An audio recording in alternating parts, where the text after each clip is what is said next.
Hi, I'm Dr. Sean Cooney, and this is your Dental Arch Extra.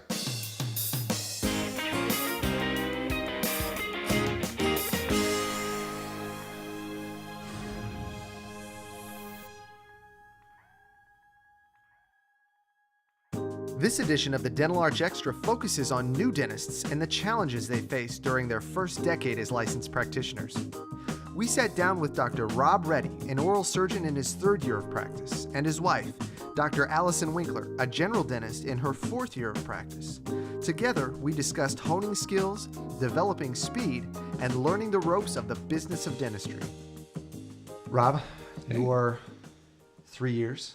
3 years out. Allison, you are 4 years out. Now, did you do a residency? I did not. I just went straight to practice. Straight to practice. So what fueled your decision to go straight to practice as opposed to a GPR or an AEGD or something like that? I tried to make the most out of my clinical experience as possible, so I didn't feel really uncomfortable working on patients, especially if I could get into a practice that was new so that I could kind of grow along with the practice as well. Now, have you worked at the practice you're at right now the whole No, 4 years? I did corporate for a couple years. Okay, and what did you think of going corporate straight out of dental school?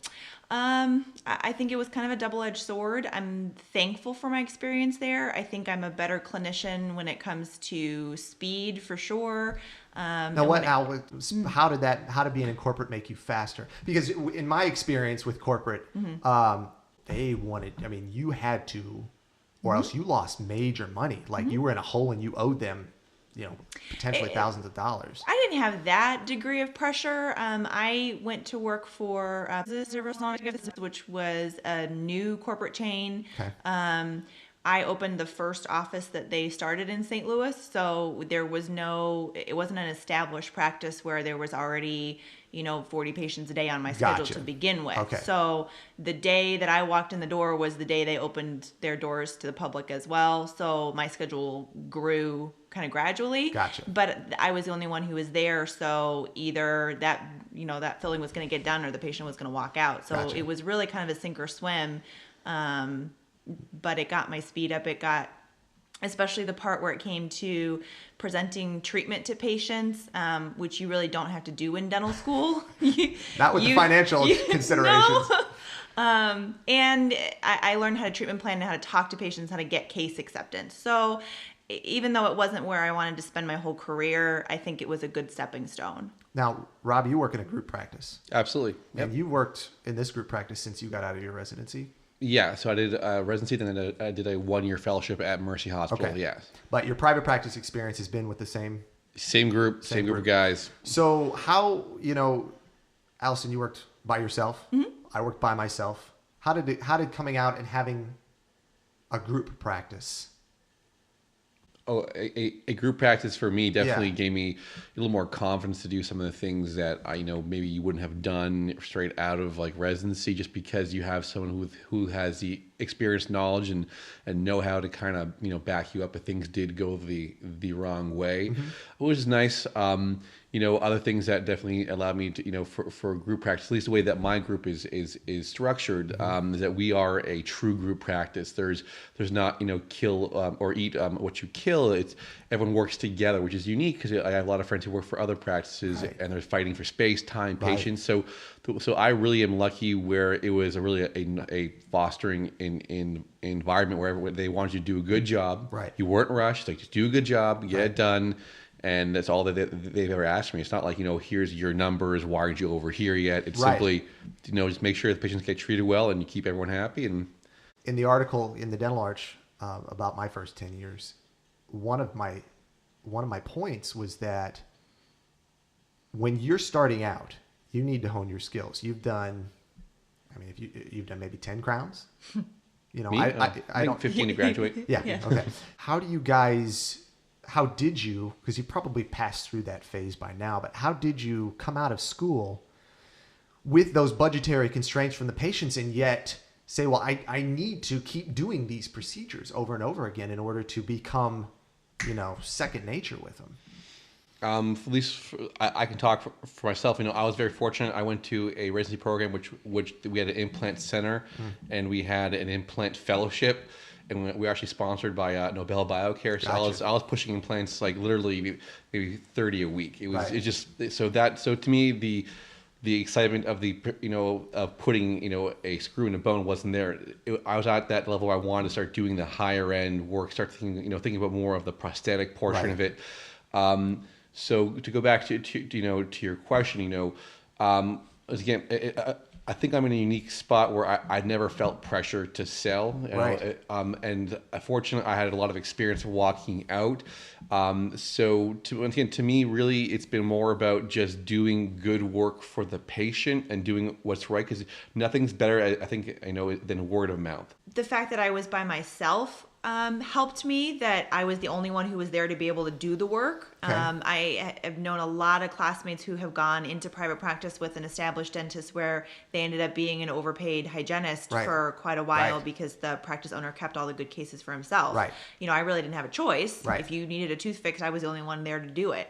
So I got quick pretty fast. There was no choice otherwise. Well, and I don't want to make it sound like I'm proposing that anybody needs to sell things in order to gain skills. That is not the point of this. That is not insinuated. That is not anything.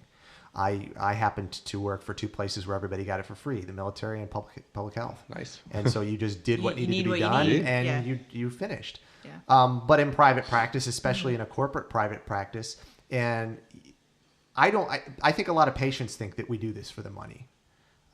But I think the majority of dentists that I've come across do this because it's what's good for the patient, and the money is a secondary thing. They're more scared of the money than they are of anything else. I think money is pressure for anybody Right. if you're trying to put a roof over your head and Right. put groceries on the table. That goes back to corporate. Now, I was fortunate enough in my corporate experience to have had a boss who was very understanding, and he kind of let you do what you felt you needed to do within limits, so you could make mistakes to a certain extent. Sure. You at the end of the day, and I don't know what your pay structure was, but I was paid production plus whatever. And so if I wanted to make the wage that I needed to make in order to pay off my loans and everything, I had to fight for You that do some money. work. Right. Yeah. So how was your experience as far as that's concerned? And how did Financially? as far as the fact that you were expected to do work to make money, because corporate, they want you to make money. They want you to help the patient, but they want you to make money. Well, they want you to make money for them Right. too. Right. They want you to make money for them before Right, even for the you. office, Right. yeah. Versus getting to do, and as we've, all learned kind of going forward, I think you make a whole lot more money personally when you just forget about money and treat the patients. I think you make more money when you do the right thing for them too. Right. Even if it means that something didn't work out and you have to redo it. I think it's a little bit slower to grow that way, Right. but at the end of the day, a lifelong patient is worth a lot more than one procedure and then they never come back. But how did you fit that philosophy in with corporate? Well, that's one of the reasons I don't work at corporate anymore. Gotcha. And how long did you work in corporate? About 3 years. Okay. Yeah. And it wasn't all bad. I'm thankful for the experience I got there, and I think it makes me a better clinician now. It definitely made me a better candidate when I went out looking for a job in private practice because I had that experience. Right. How do you guys balance, both of you, in the different ways you practice, balance the trying to bring new technology, especially into a generation ahead of you in dentistry? Well, like I said, obviously I'm very keen on always doing the newest, greatest thing. Right. So I can tell you that, I'll always make sure, one, that I do offer the education to the doctor who I'm working with. Two, to be quite honest, I'll also make it, fiscally responsible, where it'll be appetizing for that doctor to be using this and try it out. Because the hope is, if they like it and they see the, advantage of using that, then maybe they'll do more of these down the road. So I'll take a little hit in order to introduce this new technology. Because said, there are some great things out there which haven't really caught traction yet, which I'm trying to kind of help introduce, because I think there is some great advantages to that, but sometimes you gotta give a little bit to get a little bit, right? Right. So a patient who's used to having things done a certain way, and then all of a sudden it's like, whoa, I've gotten the reaction, and this reaction drives me absolutely, and what I'm gonna say,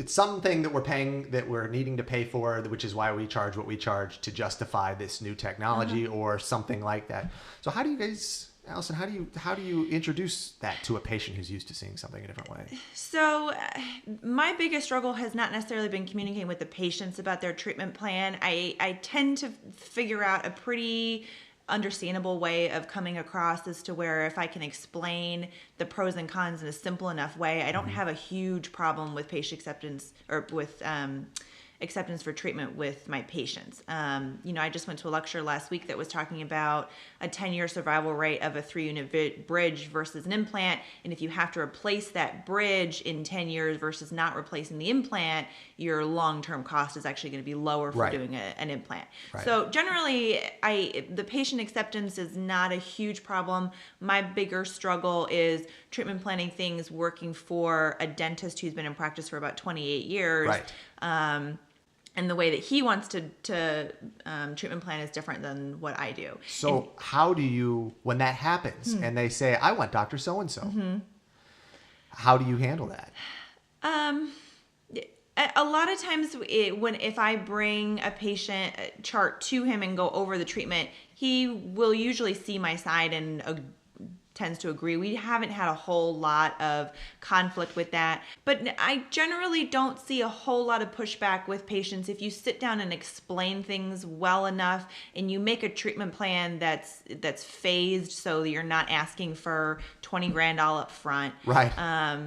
There's an Einstein quote that I loved from years ago that I heard that said, if you can't explain something simply enough, you don't understand it well. So I think that being able to explain things in a way that's understandable really conveys a lot of confidence in the patient as well of obviously you know what you're talking about if you're able to break this down and make it make sense too. And I find, and this is something I still struggle with to a certain extent, is because you get the blank stares, and you want to say something, you want to be there for your patient, but sometimes saying just enough to get the idea across and let them.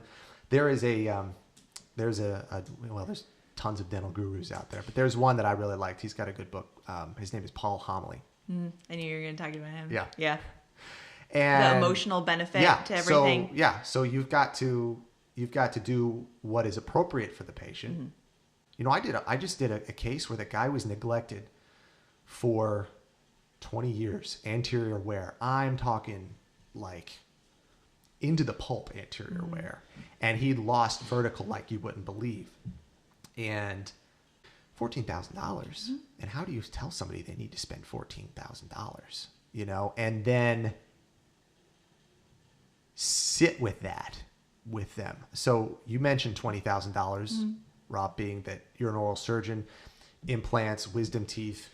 You with your orthognathic, and I don't know what insurance coverages are on that. It's that's a very sensitive topic. Yeah, and I understand, and that's not the point of my question, but there's still dollar amounts that we're talking about. And for for someone who's been out 10 years, for someone who's been out 30 years, that financial decision, that financial conversation is just hard. I think the difference between what, as a specialist versus a generalist, when they come to my office, they've already made a decision and they've kind of accepted the fact that, they're going to move towards treatment.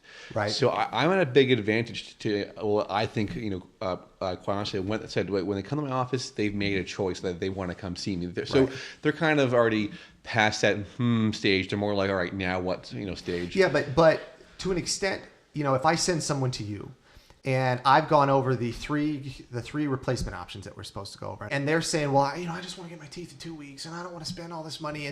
But so you could have a slight disadvantage because they've been told something else, but you think implants are what's going to help that patient the most. I said the biggest thing is I'm big on education. Just like the dentist, I'll also educate my patients why. I'll also go over the actual plan with them, how long it'll take, so that they're not surprised. And the biggest thing is the advantages for them and trying to relate for them. Like to me, the easiest or the most important thing to kind of tell patients who are getting dentures is do implants now, not in 10 years when your dentures don't fit. Right. That's what, and they, and then you try and relate, do you have friends who don't have teeth for a long time, ask them do they wear their lower denture. Right. So, it's trying to find, kind of relate with your patient, try and find something which they can kind of appreciate. That's at least what I try and do. Obviously I'm sensitive to the cost. I understand that, this is the real world. They have other bills to pay than their oral surgery bill. I don't know what that is, but they definitely have other bills. Well, unfortunately, right now in the news, they just said that tax refund is the big time where people go and they've been waiting to get their tattoos. Oh. And that is the big spend with tax refunds. Now, I have nothing against tattoos. I personally don't have any.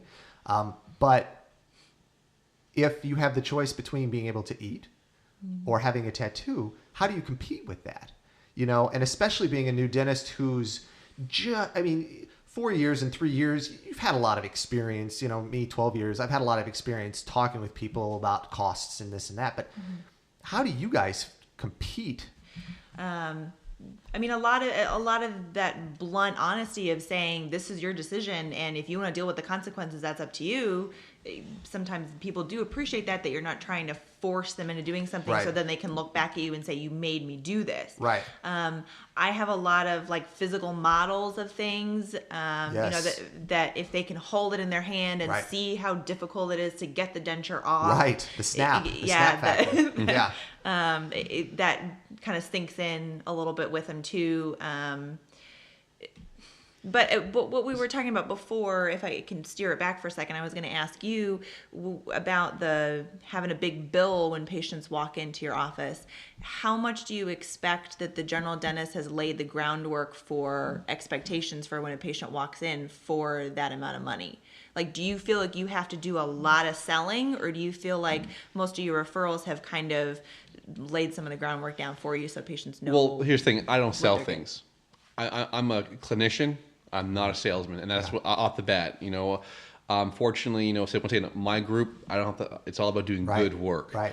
So I don't sell things to them. I explain things to them, and I tell them the pros and the cons, and I don't pressure them because you know what? I don't. When I go to go see my doctor, I don't want to see a salesman because obviously a lot of our patients think, oh, he's the rich doctor. He wants to buy a new car. No, I tell them this is the pros and the cons. Oh, I say it all the time. And this is how we can get make your life better, your quality of life better. It's up to you. And I push nothing on them. I give them time, I give them literature, and I try and give them personal experiences, and I try and I try and explain how this would help them in their in their case.